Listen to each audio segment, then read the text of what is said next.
Today we're gonna make zucchini noodle egg nas. Here are the ingredients: mozzarella, parmesan, salt, olive oil, pepper flakes, eggs, zucchini, garlic, onions, basil, and crushed tomatoes. Let's start! Peel the onion, cut and mince.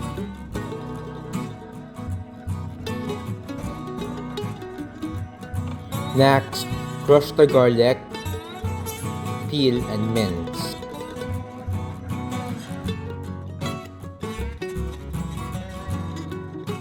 Prepare the zucchini. Cut the edges and scrape into thin noodles. Chop the basil.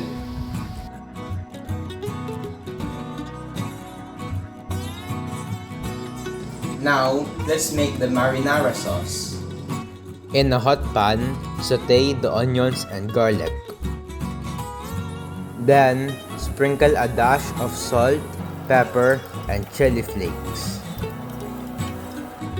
Add the chopped basil and the crushed tomatoes.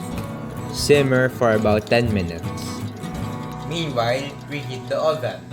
to about 200 degrees Celsius. Pour olive oil into a cupcake pan.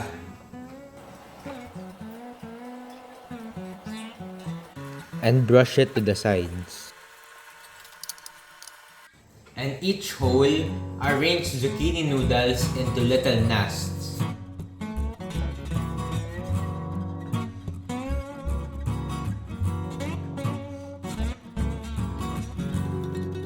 Put 1 tablespoon of sauce into each nest.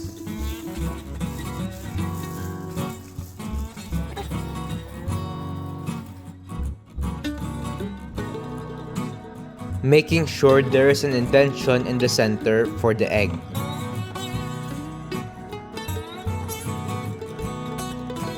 Sprinkle a bit of mozzarella. Crack an egg into each nest.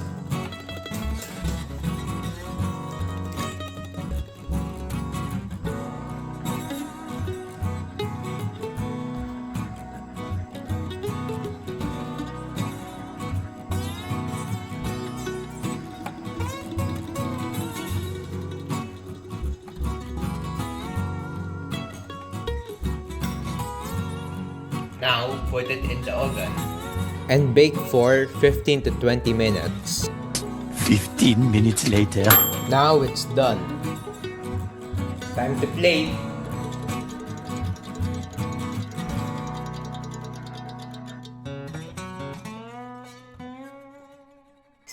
Here's my egg dish.